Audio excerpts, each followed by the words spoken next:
NBA versus NHL. Who's tougher? Lauren and I duke it out. We are live with Gross Anatomy Podcast, where we explore the sights, smells, and sounds of medicine, how it relates to movies, TV, pop culture, books, podcasts, and the world around us. And I am Dr. Jason Cohen. And I'm Lauren Taylor. Well, I guess it's not that light because it's the hantavirus, but it was just interesting because we talked about it last year because Gene Hackman's wife, right? They both died, and it was like, how did they die? Did someone kill them? What's wrong? And apparently he had like dementia, and like he ended up dying not knowing his wife had already died because she had hantavirus. Am I saying it right? Yeah, hantavirus. Okay. Yeah, exactly.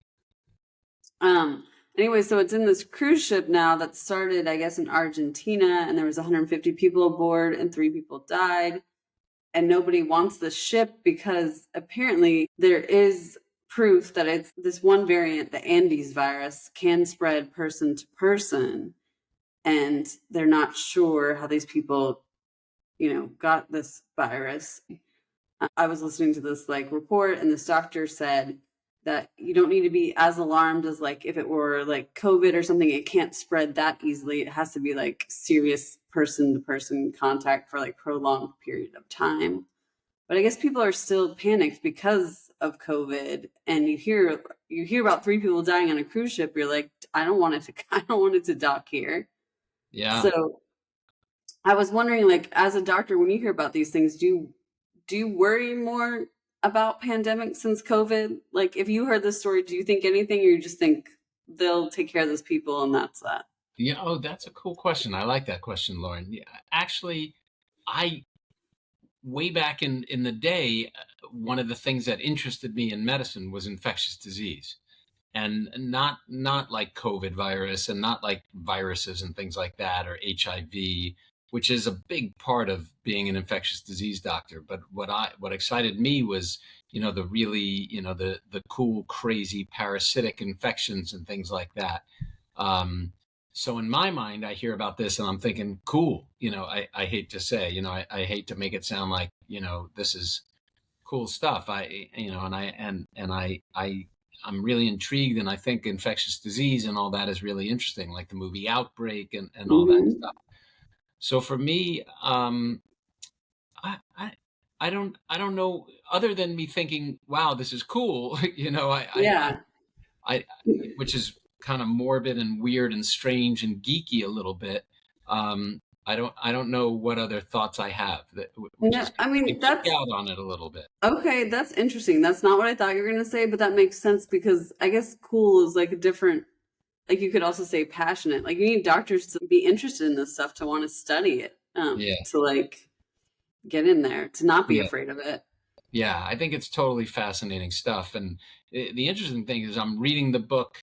I didn't see the movie. Did you see the movie Hamnet? No, we talked about that with Dr. Gordon. Really liked that, and it's been on the top of my list. I don't know what. I guess because I know it's going to be sad. I just haven't clicked on it yet. Yeah, so I haven't seen the movie, but I bought the book, because I was traveling on airplanes, and that's usually when I get to read, is on planes. So I'm only about halfway through with the book, but in it, there's bubonic plague that spread from, was it a monkey? I'm trying to remember, monkeys or cats, and which, so it just made me think of that a little bit right now, is bubonic plague, and Hamnet, and it's just interesting, how certain infectious diseases spread. The vector is what they call it. The way it gets from one species or one person to the next person. Patient A, number 1, patient 0, patient. It's just a whole fascinating thing. And so when you hear back about the hantavirus, that 3 people have already died, you're wondering, what are the people on that boat thinking? Yeah, I mean, they can't get off the boat. I mean, apparently Spain just said that it could dock, so hopefully they're off, and the people that needed to be evacuated are. I don't know how long quarantine time is or what else they have to go through. But I mean, that was my other question. Would you go on a cruise? I already don't want to go on a cruise, and then I hear these stories. I'm like, no, thank you.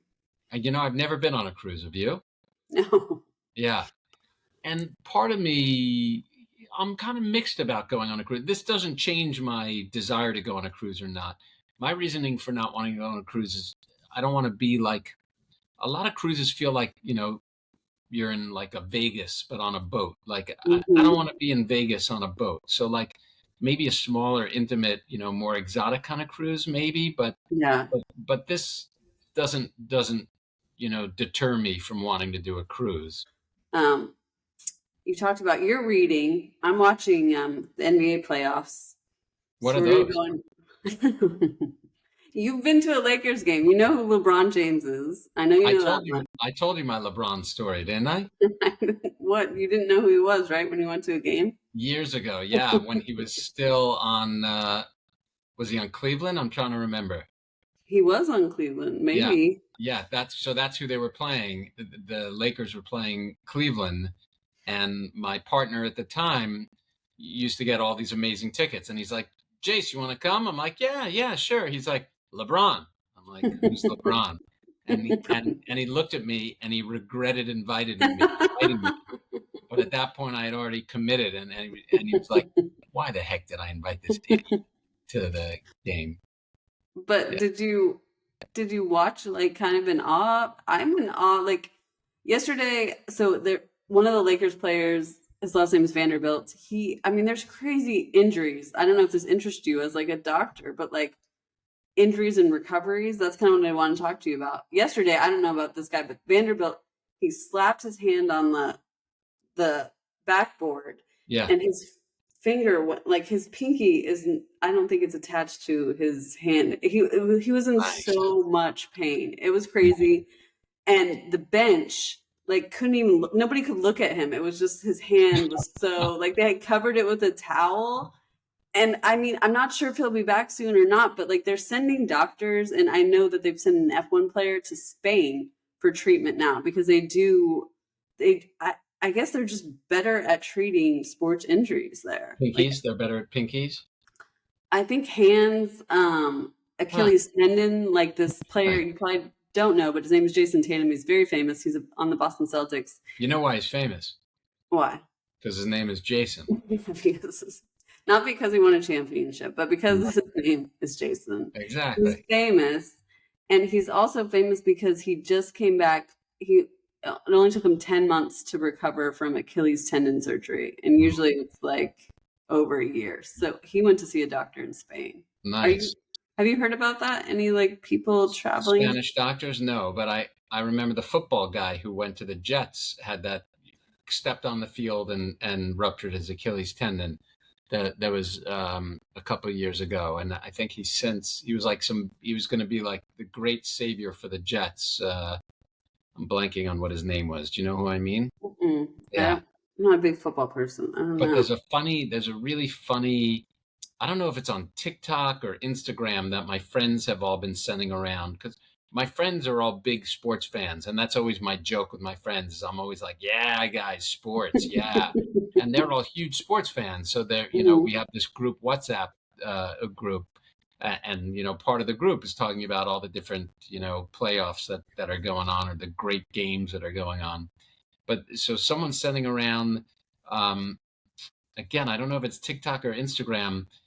They show like the announcer announcing basketball and then going to hockey and going Mhm. back and forth between basketball. These guys are like not on ice, not hitting each other, not and they're like Mhm. basically it's like the basketball players are big babies, whereas these hockey players are like moving at a zillion miles an hour on Mhm. ice, finesse, killing each other, and they get up and they're fine. And it's like, you Well, see they the get up and they have like no teeth, and they're like, yes, but they're still going, whereas the basketball player, gets like banged into someone and he's on the ground crying for days.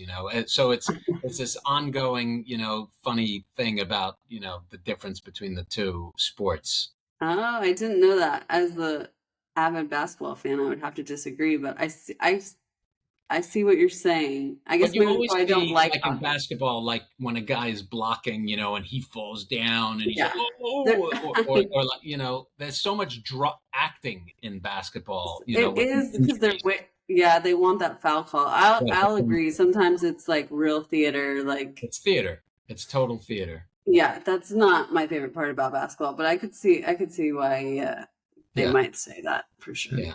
You could see But there why they might say it, but then you look at hockey, where they're like checking each other into the boards and stuff like that. It's funny. see, you know sports, you just know hockey. There, yeah, there you go. Okay, so there is a player that I wanted to ask you a question about because I know you've done the surgery before. Um, he had to have Joel Embiid. He's like the 7 foot player that plays on the 76ers, but he had to have an emergency appendectomy. He had to have his, Appendectomy. Uh-huh. yeah, did I say it wrong? Or say it No, right? you said it interesting. I always pause because I'm like, I'm going to say it wrong in front of a doctor. No, no. I get in my head about it. But okay, so he had to have his appendicitis removed, or he had an appendicitis, right? Yeah, yeah. So he had to have his appendix removed. And it usually takes how long to recover, would you say, from a surgery like that? Well, recover is relative.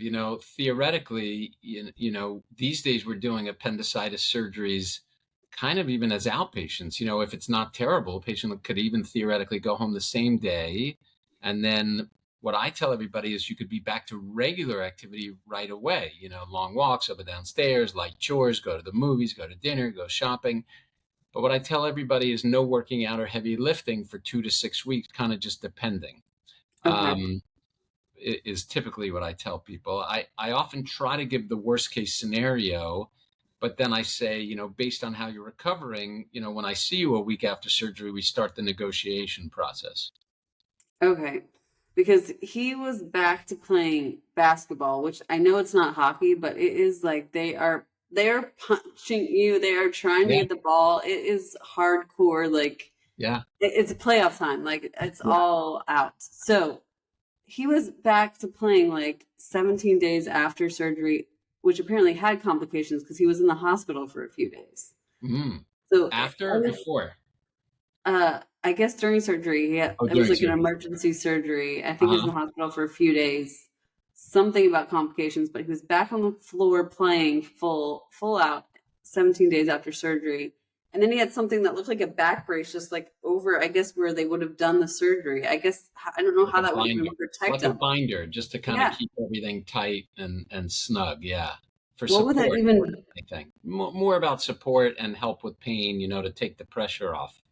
Okay, because I was like, is this a fake thing? Because I imagine most doctors aren't asked after that kind of surgery, when can they go back to being in the playoffs? Yeah, full on. Yeah. I mean, you got to weigh the benefits and risks, um, and you got to wonder what, if any, pain medicines he's on. Yeah, I mean, well, and that's another reason I think players go to Spain is because they can get like regenerative therapies that aren't allowed here. Maybe they're not FDA approved or Right. stem Panama cell. is doing a lot of stem cell treatment and things like that too. Actually, I think everywhere but here are doing, experimental, not experimental, but kind of cutting edge, a little bit out there stem cell therapy. Yeah. Well, I mean, if your friends want to watch hardcore, they should watch Joel Embiid because he looks half dead out there playing. I mean, I don't. So what if someone hit him there, what could happen? Like what Well, could a be few the things. He's probably in pain is probably the biggest thing, and that's what that binder is probably for. To kind of even out the tension and the stress and the discomfort. But I do wonder, is he taking pain pills and stuff beforehand or after or during? And I wonder what the legal rules are on that. But who knows? And then, the theoretical risk is a few things. Inside he should be healed, but the abdominal wall where the appendix was removed and all that, there's always a risk of developing a weakness or a tear in the abdominal wall, a hernia. It's funny, I have a patient who I was just talking to a little bit ago, who we have on the OR schedule for next week for an elective appendix removal because there's a question of a tumor in the appendix. So we're going to do elective appendix removal. And the patient has a baby and is concerned about being able to carry the baby and lift the baby and deal with the baby a day or two after, immediately the patient's going to have a little bit of help, but not a ton of help. And I said, you got to do what you got to do. You're going to be sore, but you'll be able to do it. So, um, it's an interesting thing. But, do you wait until you get more help, or do you, get the appendix out and make sure everything's okay? So it's an interesting question, and recovery, and I remember years ago there was a patient in the hospital that I was asked to see, who needed their gallbladder out. And I told the patient I'd like to always give the patients, full disclosure on how long they could be out for. And the patient had like a wedding like a week later to go to. And I'm like, you may not be able to dance at the wedding. You'll be able to go, but you may not feel good. And interestingly, the patient got another opinion, and the other surgeon said, oh, no, you'll be fine. You'll be able to dance. And the truth is, probably the patient would have been, but I always rather, not Yeah. lie. I'd rather say, there's a chance you shouldn't be dancing and stuff like that. But sure enough, the patient went with the other surgeon. I don't know how the patient did, but the patient, the Yeah. surgeon told the patient what they wanted to hear, so they had their surgery. That's exactly what I was wondering about Joel Embiid. I'm sure doctors were like, I don't know what to say. Like, I don't know if you're going to be okay playing like professional basketball, but I'm sure they got the answer they wanted, and they were like, go out there. I mean, like you said, they make a ridiculous amount of money. They want to play, so Yeah, yeah. Well, that's the whole gladiator thing that I talk about. right.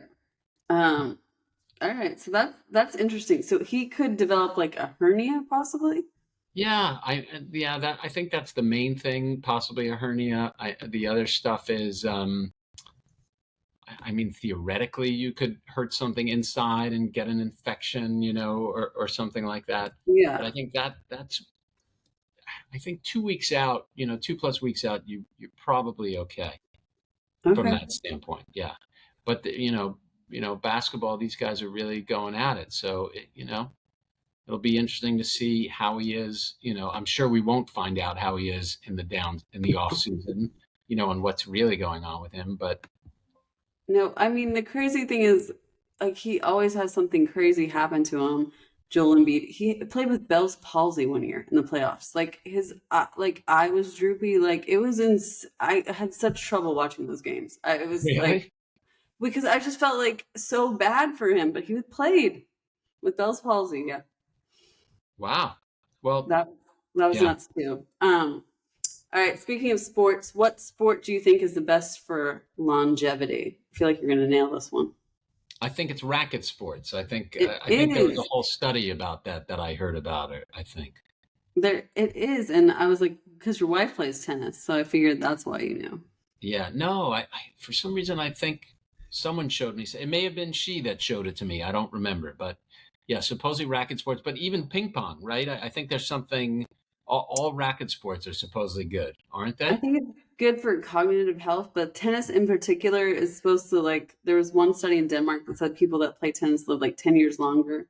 I think because it's basically like interval training, like it's high intensity and then it stops. You know what I mean? Like it's Yeah. like you're working all your muscles, and then but you're like using your cognitive ability, and like you have a chance to breathe, and then you go again. So it's like kind of I think it's one of the best workouts. So I don't. I mean, they Do you didn't play say tennis? Do pickle. What? you play No, tennis? I don't. I Yeah. tried pickleball, but I wasn't into it. And a lot of like people that can't play tennis anymore play that, but I feel like that doesn't work you out. Like they didn't mention pickleball. Yeah, no, I think all racket sports. But I saw some article where racket sports in general are thought to be helpful for everything. Yeah. So tennis is a big one. I don't play. Do you play with your wife or you don't play? I did when she first started getting into it, I did, but our levels are just so, she's astronomically so much better than I am. I'm kind of not that good at sports. I mean, I'm okay, but she's a real athlete. So I think it wasn't fun for her to play with me. I think, Hmm. it was she didn't get a good workout. She didn't love it. So we tried a little occasionally, but I think there's just too much of a discrepancy in our skill level. Yeah. As much as I would like to, but I, we're just too much at different places, I think.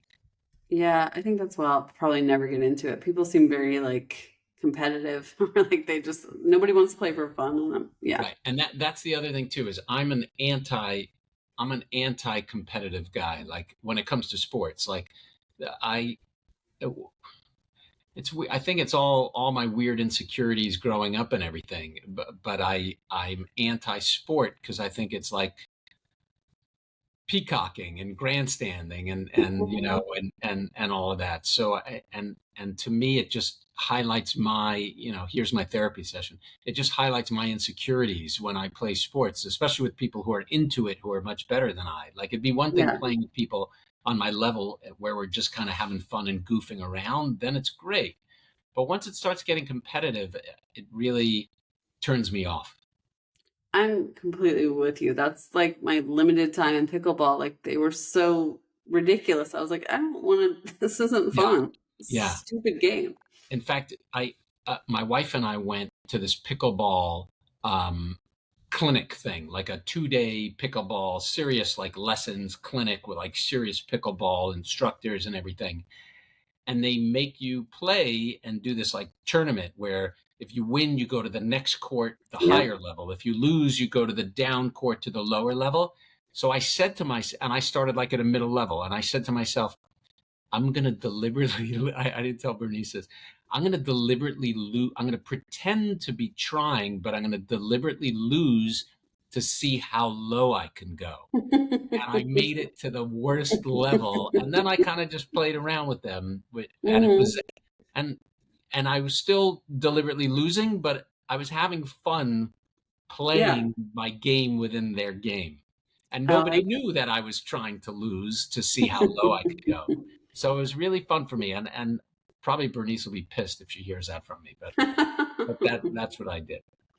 I made it, and there were like hundreds of people, and I made it to like the lowest court, of 4. That's the thing. I'm like, why is it always like a tournament? I guess that's fun for them. It's whatever. People are competitive, and I'm just not when it comes to that, No, I guess that's why I like the workout classes I like. We're not competing, we're just working out. But right. Yeah, that's why I like the yoga. That's why I've gotten into yoga, because it's yeah. really, it's an individual thing, and you're actually not supposed to compare yourself to other people and things like that. And exactly. That's what I like about like HIIT class, Pilates class. They always tell you that. They're like, this is for you. Right. All right. Other exercises, cycling, swimming have been shown to increase your longevity. Are you still on the Peloton? Yeah. I go probably a couple times a week. If I'm not going to yoga, I try to get on the Peloton. Nice. Yeah. There was also, I don't know how good this is for longevity. I'm sure it helps, but there was, I don't know. I feel like maybe you know her. You used to live in Beverly Hills.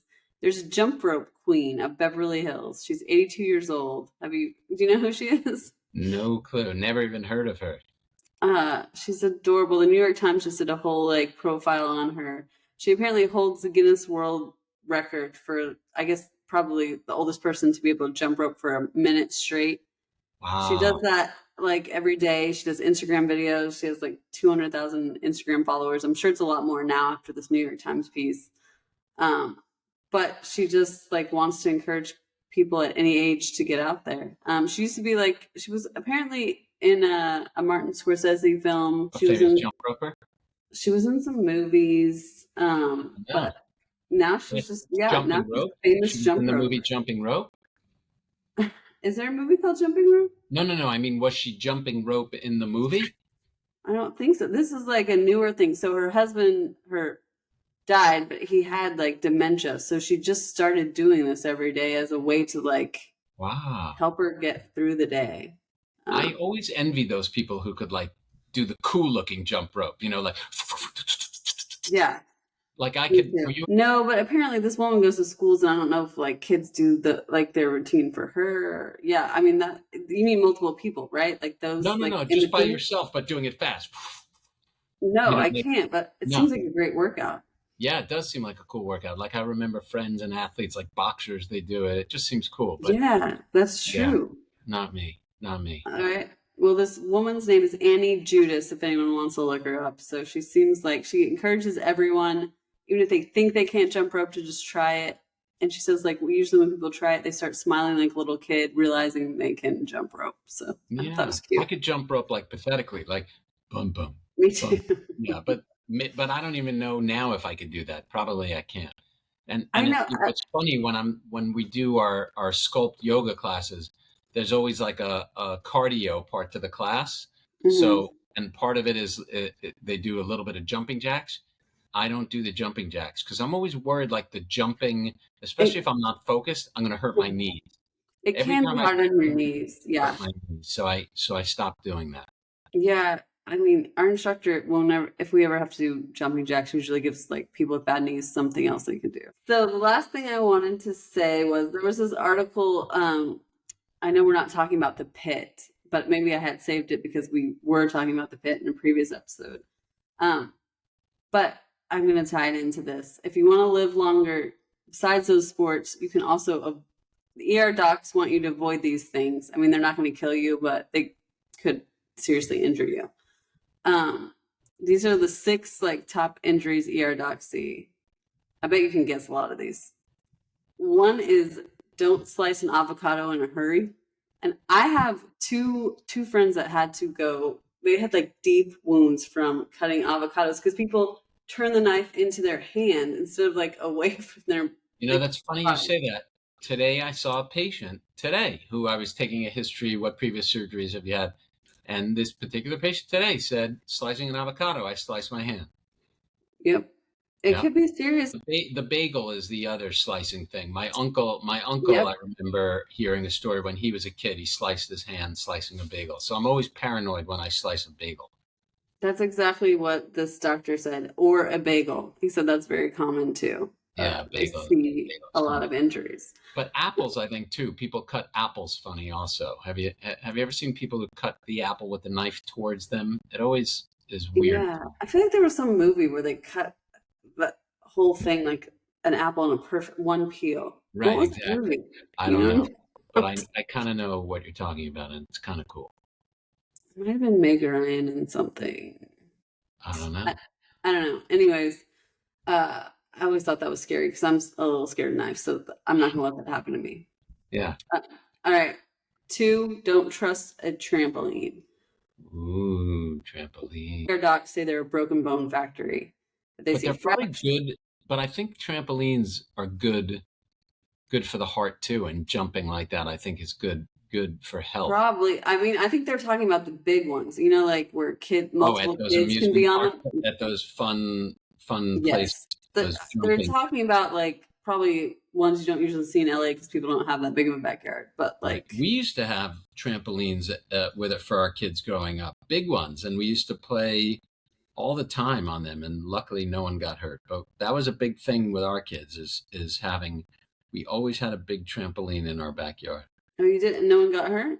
No one got hurt. No, Well, no. apparently they advise not multiple kids either because they bounce other kids and there's just all these fractures, broken Yeah, that bones. was some of the fun. You'd have the kid lay down and you would jump and they'd fly up. Because they'd be laying down or something. Well, I guess you're a trusting doctor, because this ER doc was he said he always hates going to kids' parties and knowing there's a trampoline because he just feels like he's like, oh God, something's gonna happen. I'm gonna have to take care of this. Well, that's like we went to a party years ago when my kids were really young to a petting, one of those parties where they have a whole bunch of different animals and stuff. And they Mm-hmm. had bunny rabbits there. And my middle one, Hannah, shout out to you, Hannah, if you're listening, was loving this bunny rabbit so much that she was about to of mice and men that bunny rabbit. And all of a sudden the bunny rabbit turns and took a chunk out of her cheek.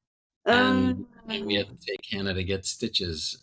Luckily, I had a friend who's a plastic surgeon who saw her right away in his office. It was on a weekend. But that was, she was about to hug the thing to death. So the bunny was basically protecting itself. Yeah, And, yeah. totally. Oh, poor Yeah. thing. That's a hard lesson learned, which goes into number 3, don't pet strange dogs. I guess True that could that. go to rabbits too. Because you don't know what kind of trauma the dog's been in. You just don't know. And it said most, I guess, injuries from dogs are from people's actual pets, not just stray dogs. So Yeah. just be careful. Well, certainly don't pet it, especially if you don't have permission from the Yes. owner. And then, there's the way to pet a dog. You put your hand out first and make sure they're into you and lick you and all that stuff. I learned Hmm. that from my wife, who's, an animal Yep. whisperer. But yeah, for sure, for sure, for sure. We're always nervous because our German Shepherd is a really good. He loves people. He loves dogs, but he's also our protector. So Hmm. he knows, that Bernice and I are his, especially Bernice, are his people.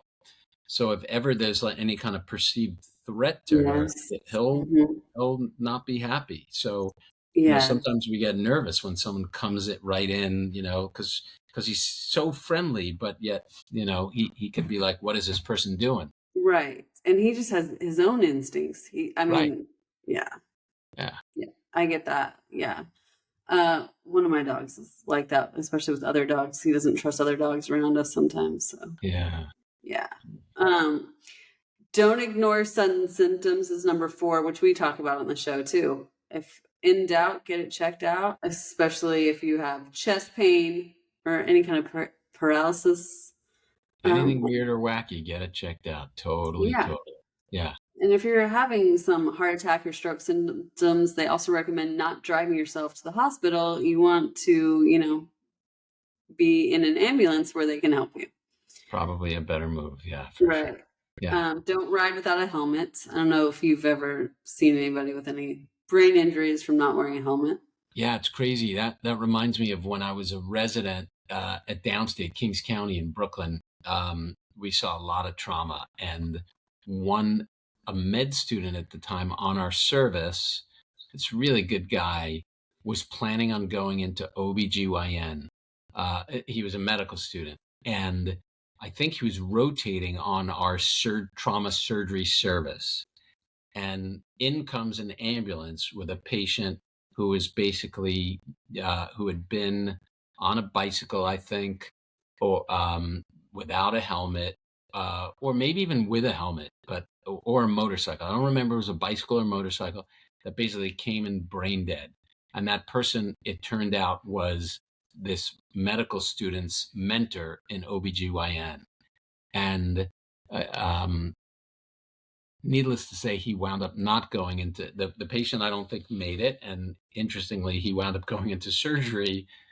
This student, he was a really good guy. I think his name is Hassan Teta, if I'm not mistaken. I think he may have even become a neurosurgeon. I'm not totally sure, but I still remember that him being there, and he's like, "This is my advisor." Oh, This was my advice. It was great. It was a really weird moment. that's terrible. So he wasn't wearing a helmet. No, wasn't wearing a helmet. No. And it could have been a woman. I don't remember. It may Yeah. have been a woman or a man. I don't totally remember. Yeah. Yeah. I've seen a Wear a lot helmet. of that. Helmet Yeah. helmet could be life-saving. It really can.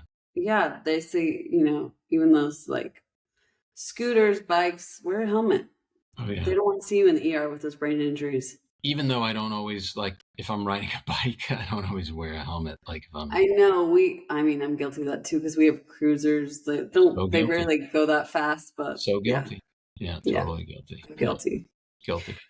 Guilty. Number number 6 is a fun one. The last one, don't run in Crocs. Ooh.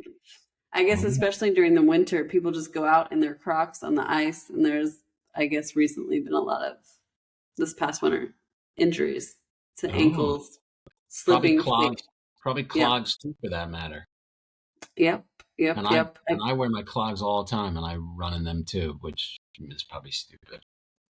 Well, I guess you don't have to worry about the ice in LA though. So No ice in LA, but I used to wear them everywhere, but now not as much. yeah, they're not running shoes, so it is weird when I see kids like playing sports in them. I'm like, that can't Yeah, be good, but yeah, they do. there Um, they go. that's all I got. I still remember that my dad, when we were kids, we used to go to this as kids. We'd go to in the summers. We'd go to what's called a bungalow colony, like kind of in the movie, like kind of like Dirty Dirty Dancing Dancing. ish. That Okay. was a hotel, but this was like a bungalow colony. There's a movie with Viggo Mortensen. and I think Diane Lane, I think it might be called like A Walk in the Clouds. I'm not totally sure. Um, I think that's something else. and it, yeah, but there's definitely a movie with Viggo Mortensen and Diane Lane that takes place in a bungalow colony. There it is, A Walk on the Moon. Yeah, A Walk on the Moon. Oh, Yeah, okay, you're close. Yeah, yeah, yeah. yeah. And so that takes place in like a bungalow colony, like kind of um, uh, where I grew up going. And it was the interesting thing was on the weekends we were there for the whole summer.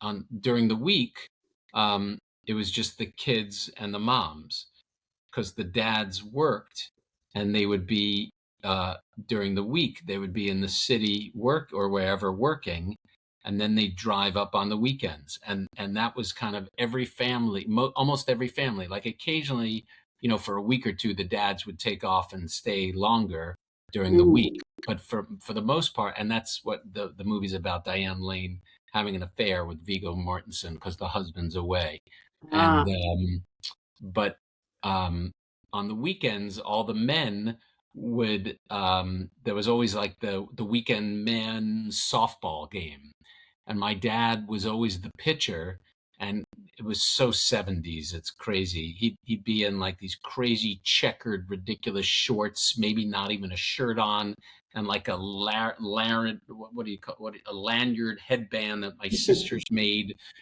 that he'd be wearing, and he'd be in his docksiders or slippers. Even he wore slippers, and he was the pitcher out on the mound in his that's what it was. He was in his slippers pitching softball, and it was just the funniest, most ridiculous sight to see. Watching the men's softball game with my dad in his slippers on the mound. Yeah, he wasn't And gonna he make a never run he for never hurt his ankle though, which was good. it. Sounds like a good memory, though. Yeah, it was an interesting memory. It was an interesting time, the bungalow colony. All right. Yeah, I don't have any similar experience. No, you didn't do the bungalow colony. Yeah, in Monroe, New York, upstate New York, Monroe, New Well, do you have any recommendations for your audience? I know you're reading, not watching right now, kind of. We're also watching. What did we watch? What we discovered? We didn't talk about it yet.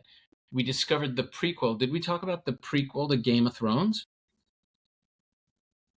Were you a Uh, Game of Thrones fan?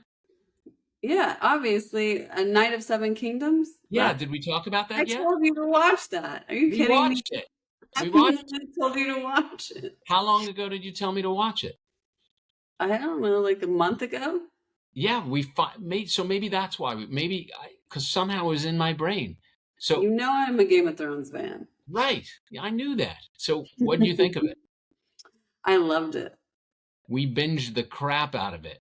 The first two episodes are so slow, and you're like, but you're interested, but you're like, Mhm. huh? And then that third episode, you're like, oh my God, and you're hooked. And then Mhm. we're like totally demolished and sad that there were only three more episodes I after that. know. It was so short. I'm sure it's coming back though because it had to It be a is. hit. It was so good. I looked it up. Yeah, they're already working on the next season. But yeah, I mean, I'm not going to spoil it for people who haven't watched it, but the twist I didn't see coming and I loved. Yeah, the twist was fantastic. And after that twist, we were hooked. We were like, this is great. And the actors, apparently that guy, I think this might have been like one of his first acting roles. The Really? the The really night? tall, yeah, he's a rugby player and that wanted Wow. to be an actor. Wow. Yeah, no, I'm trying to remember, are any of the actors, I don't know if any of them were like in anything in particular, right? They're all kind of, I'm trying to think, are any of them, I mean, I recognize one of the British actors who's been in a few things that I really like, but besides that, no, which is also what I loved about Game of Thrones. It's not right? like, It because was all sometimes unknown, a famous face will just take you out of it, you know? right? Yeah. The guy who played Baratheon was great, Hmm. right? With the stag helmet thing that he had. Yes. I mean, Yeah. And the Targaryen family, all of the Targaryens were great. yeah. And in fact, I don't really know where it's going, but it was less gruesome somehow than Game of Thrones was nice. Yeah, less sexual, less gruesome. It was Hmm. really it was kind of a love story, which is kind of cool. Yeah, I thought so too. Oh, I'm glad you finally watched it. We watched it. We binged the crap out of it, and we loved it. I knew you would like it. Yeah. Okay. Yeah.